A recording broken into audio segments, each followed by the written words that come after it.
आप जाओ भगवान नारायण की सेवा करो।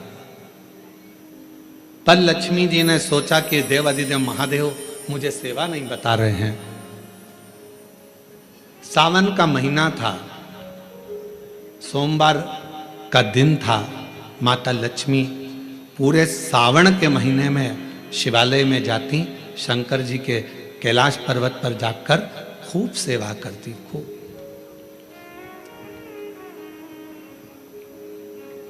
प्रथम सोमवारी निकल गई, द्वितीय सोमवारी निकल गई, तृतीय निकल गई, चतुर्थ आ गई। सोमवारियां निकलती चली गई। सावन का आखिरी सोमवार देव अधिदेव महादेव प्रसन्न हो गए। लक्ष्मी को बुलाया, हे लक्ष्मी, पूरी दुनिया में केवल महासंबोधन मेरे नाम के आगे लगा है। लोग मुझे देव अधिदेव महादेव कहते हैं। सारी पुराणों को केवल पुराण कहा जाएगा, पर शंकर की पुराण को भी महासंबोधन से संबोधित किया जाएगा, शिव महापुराण। लक्ष्मी, मुझसे जो जुड़ा हुआ है, मेरे नाम के आगे महासंबोधन लगा हुआ है, लोग मुझे महादेव कहते। पर लक्ष्मी, तूने पूरे श्रावण के महीने में मेरी सेवा करी है, और आज सोमवारी के दिन तूने मेरी अविरल भक्ति को धारण करा है। बिना पूछे सेवा में, बिना दिखावे के तल्लीनता से सेवा करी है। मैं अपना महासंबोधन दुनिया में किसी को नहीं देता, आज तुझे दे रहा हूँ। और लक्ष्मी केवल लक्ष्मी नहीं रही, उस दिन से लक्ष्मी माँ लक्ष्मी। लक्ष्मी केवल लक्ष्मी नहीं रही, उस दिन लक्ष्मी महालक्ष्मी के संबोधन से प्रकट हुई। आज महासंबोधन लक्ष्मी जी को अगर किसी ने दिया तो भगवान देव अधिदेव महादेव ने दिया। और वह महासंबोधन कब मिला? सोमवार की, इस श्रावण के सोमवारी के दिन जो हम व्रत करते हैं, साधना करते हैं, उपास करते हैं, अर्चना करते हैं। पूरे वर्ष आप सोमवार का व्रत करते हैं कि नहीं करते वो पता नहीं, पर सावन के महीने में 4-5 जो भी सोमवार पड़ जाएं, अगर उस पर अगर आपने व्रत कर लिया, व्रत को धारण कर लिया, या शिवालय के जाकर भगवान शंकर की आराधना कर ली, तो पूरे वर्ष के सोमवार का फल सावन के महीने के 5 या 4 सोमवार में प्राप्त हो जाए।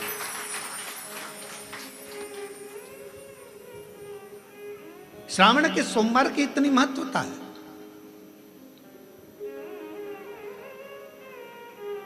कल एक बहन ने पत्र लिखा था कि सावन महीने की इतनी महत्वता क्या है।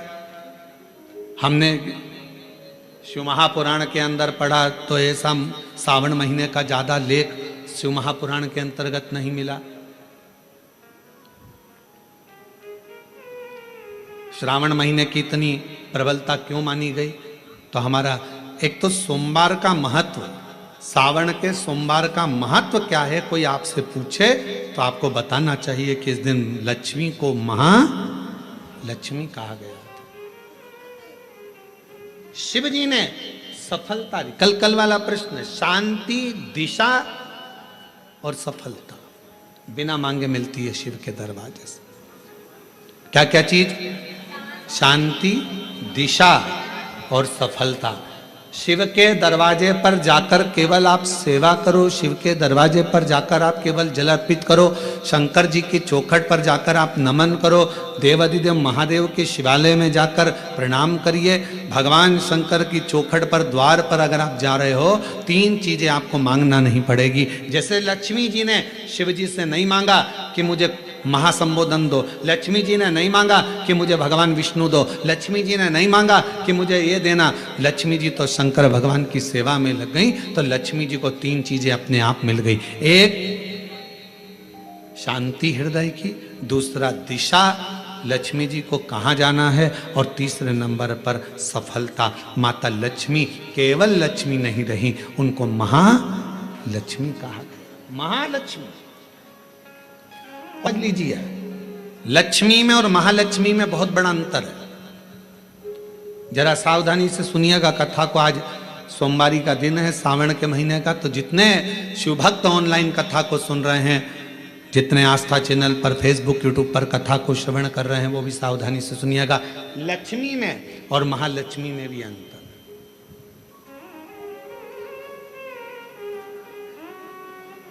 लक्ष्मी मां आती हैं तो तुरंत चली जाती हैं।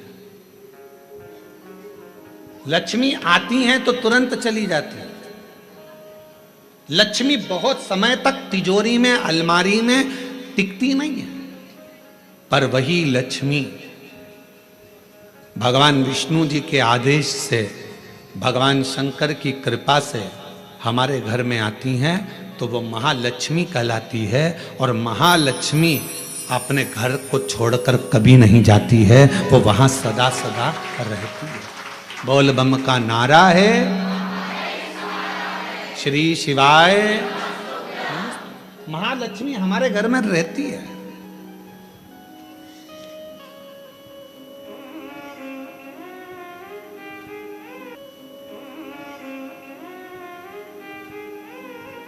शंकर जी के मंदिर में अगर आप एक लोटा जल चढ़ाने जा रहे हो, बड़े दुखी हो, तकलीफ में हो, पैसा नहीं है, धन नहीं है, वैभव नहीं है, सोमवार के दिन आप जल चढ़ा रहे हो, तो माता लक्ष्मी को भगवान शंकर ने यह वचन दिया है, वर दिया है कि लक्ष्मी, अगर तू मुझे मेरे मंदिर में आई है तो मैं तुझसे बस केवल, तू कहती है सेवा सेवा तो तुझसे मांगता हूं, जो मेरे मंदिर में जल चढ़ाने आए, लोटा भरकर जल चढ़ाकर, उसका जो लोटा है, उसका जो पात्र है, उसका जो कलश है, वो खाली हो जाएगा।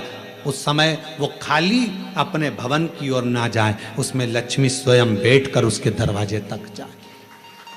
शंकर मंदिर में कई लोग कहते हैं गुरुजी अगर कोई खाली बर्तन सामने से आता है तो वो तो अपशगुन होता है। खाली पात्र अगर देखते हैं जाते समय तो अपशगुन होता है। परशु महापुराण की कथा कहती है, कोई महिला, कोई बच्चा, कोई स्त्री, कोई पुरुष, कोई घर का बेटा, बहू, बेटी, कोई आदिक वृद्ध जन भी अगर मंदिर में शंकर जी के जल चढ़ाकर लोटा लेकर आ रहा है, तो वो लोटा, वो पात्र कभी खाली नहीं माना जाता, उसमें महालक्ष्मी का वासा माना जाता है, उसमें लक्ष्मी का प्रवेश माना जाता है। वो महालक्ष्मी से भरिपूर्ण है।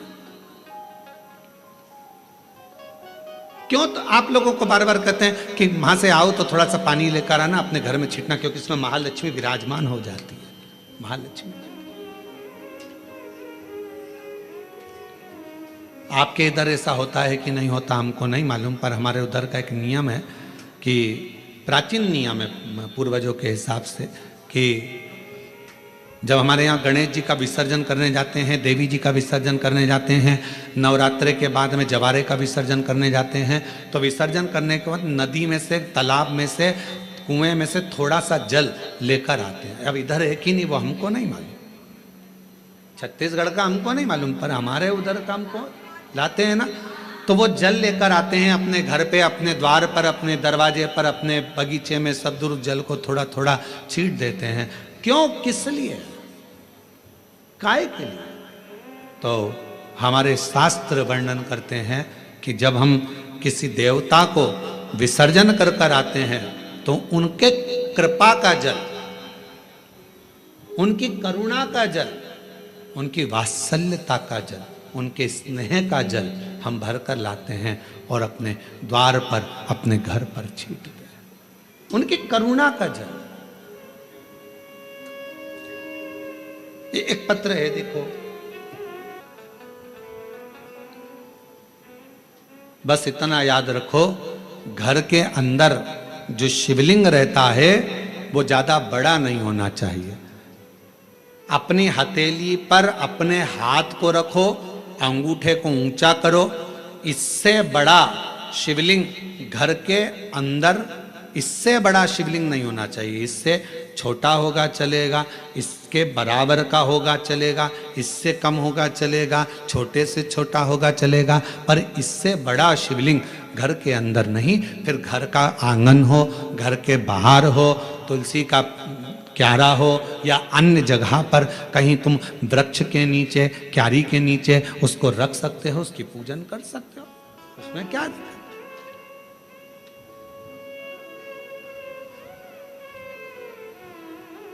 फिर उसको बाहर रखना पड़ेगा। पर छोटा सा शिवलिंग है, बिल्कुल छोटा है, पारद का है, सोने का है, चांदी का है, पाषाण का है, नर्मदेश्वर है, काले पाषाण का है, लकड़ी का है, चीनी का है, दर्पण का है, कांच का है, जो भी शिवलिंग है वो आपके घर के अंदर विराजित है, वो आपके घर के। अब इधर नारायण बैठे थे, इधर भगवान शिव। आज सोमवारी की कथा है और पूरी दुनिया के लोगों को यह कथा सुनना है कि सोमवार, और सोमवार का तो वर्णन आपको कर दिया, श्रावण भगवान शंकर को इतना प्रिय क्यों है। और लोग कहते हैं हमने पुराण में पढ़ा तो कहीं श्रावण का इतना बहुत सारा महत्व नहीं मिल पाया, पर इतना महत्व श्रावण का क्यों? पूरे महीनों में 12 माह में श्रावण की महत्वता इतनी क्यों? इधर मेरे नारायण, इधर मेरे भगवान शंकर, शंकर भगवान नारायण को देख रहे हैं, शंकर भगवान को नारायण, दोनों एक दूसरे को देख रहे हैं, दोनों के हृदय में एक दूसरे विराजमान है, एक दूसरे।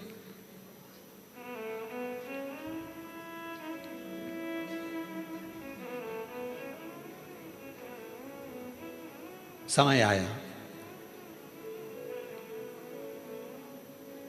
दोनों शुद्ध में थे, दोनों शुद्ध। जब निगाहें मिलती है, पास में कौन देख रहा है, क्या कर रहा है, सूझ नहीं पड़ता। हमने देखा है कई कथा सुनने वालों को, उनका जब ध्यान लगता है भगवान में, तो पड़ोसन क्या कर रही है, क्या बोल रही है, कौन जा रहा, कौन आ रहा, उसे कोई सुध नहीं पड़ता। उसका तो दिल शिव में है, उसका मन भगवान। और ये हमने पहले की बात है, बहुत पहले की, लगभग हो गए होंगे 30-32 साल के लगभग में, जब हम एक बार छिपरा में कथा करने के लिए गए थे। तो छिपरा में मध्य प्रदेश के पास में मांगलिया, इंदौर के पास में छिपरा है, वहाँ हम जब कथा करने गए तो हम ठहरे थे वहाँ पर मालू जी के यहाँ पर, तो वहाँ ठहरे थे और कथा चल रही थी मंडी में, मंडी भवन में 3 शेड था, उसके नीचे कथा चल रही थी। और कथा के आयोजक थे राठी परिवार, वहाँ राठी जी, मोहन जी वगैरह वहाँ है छिपरा में, तो वो उसके आयोजक थे।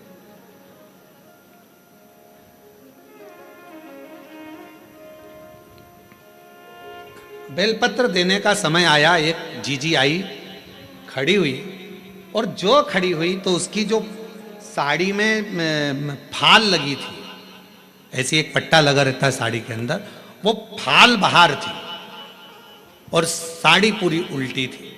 अब हमारे उसके चरण की साइड हमारा देखना हुआ, तो देखने में उसके सिर पर भी जो वो फाल थी, वो सिर के ऊपर ऐसा फाल का पट्टा था। अब हमने कहा जीजी, ओ जीजी, तो जीजी बोली हाँ गुरुजी। हमने कहा आज तो तुमने साड़ी को उल्टा पहन लिया। तो कहा नहीं गुरुजी, मैं तो सीधी पहन कर आई हूँ। हमने कहा सिर पे पल्लू है, जरा देखिएगा। तो फाल का पट्टा ऊपर था, साड़ी उल्टी थी। उसने कहा ओ बाप रे, ये मैं कहाँ पहन के आ गई, लोग तो मुझे हंसे होंगे। तो मैंने पूछा जीजी एक बात बताओ कि तुम ये साड़ी उल्टी पहन क्यों आई? तो कहा गुरुजी कथा के चक्कर में आगे बैठना था, इस चक्कर में इनका जल्दी पहनूं जल्दी पहनूं जल्दी पहनूं, और जल्दी के चक्कर में वो साड़ी उल्टी हो गई। हमने कहा जीजी आप चिंता मत करो, आज आप साड़ी का पल्लू उल्टा करी हो ना, मेरे देव अधिदेव महादेव जब तुम पर तकलीफ आएगी तुम उसके लिए उल्टा सीधा कैसा भी भजन करने के लिए अपनी सुध भुलाकर उस महादेव के लिए आई हो ना एक दिन मेरा महादेव भी आपके लिए खड़ा मिलेगा। क्यों चिंता, क्यों विचार करना, क्यों सोचना कि हमने वो कई लोग क्या कहेंगे। हमने कहा आग लगे बस्ती में अपन रहो मस्ती में। साल में एक बार सावन की शिवरात्रि पर ऑनलाइन अभिषेक कराते हैं, और वह अभिषेक कराने का सार तत्व ये रहता है कि प्रत्येक घर के अंदर शंकर भगवान का पार्थिव शिवलिंग का निर्माण हो, घर के अंदर पूजन हो, और साल भर मेरा कुबेर भंडारी तुम्हारे भंडार भरता रहे, साल भर भरे।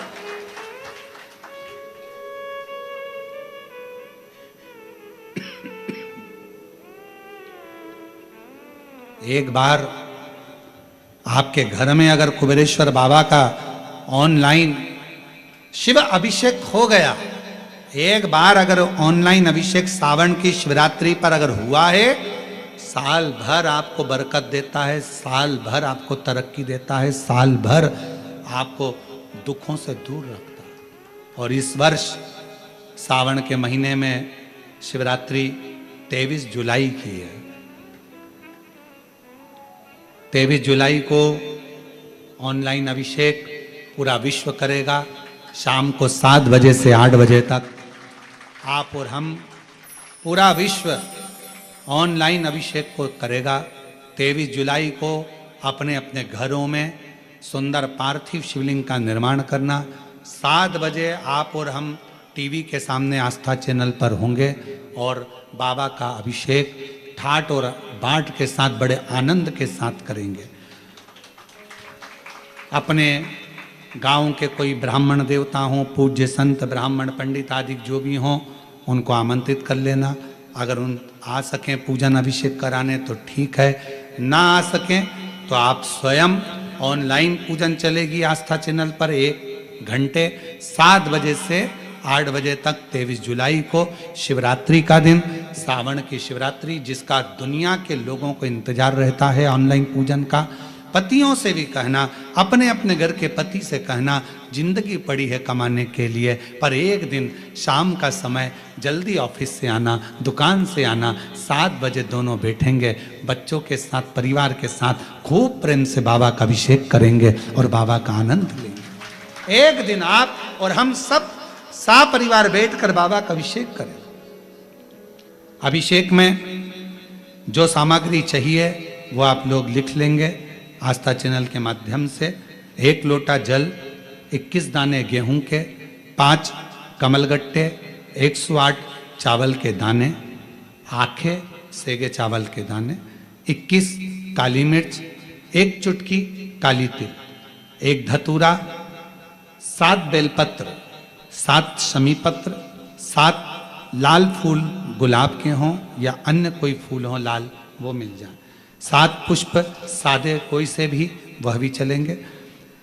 दूध, दही, शहद, शक्कर, घी, इत्र, गंगाजल, चंदन, रोली, मोली, मोली मतलब लच्छा, हाथ में बांधने वाला नाड़ा, मोली, अबीर, गुलाल, पीला चंदन, कपूर, गोल सुपारी, 2 गोरा गणेश बनाने के लिए, 1 संकल्प छोड़ने के लिए, 2 दीपक, 1 दीपक प्रज्वलित कर कर रख लेना और दूसरे दिया आरती उतारने के लिए, 2 दीपक घी के, जनेऊ 2, 1 गणेश जी के लिए, 1 शिव जी के लिए, लौंग, इलायची, पान के पत्ते, मिट्टी का पार्थिव शिवलिंग पहले से बनाकर तैयार रखना, जिससे शाम को 7 बजे जैसे ही अभिषेक चालू हो तो उस समय आप लोग घाई घाई में, जल्दीबाजी में निर्माण ना कर पाओगे, इसलिए पहले से बना लेना जिससे अभिषेक आराम से हो जाए।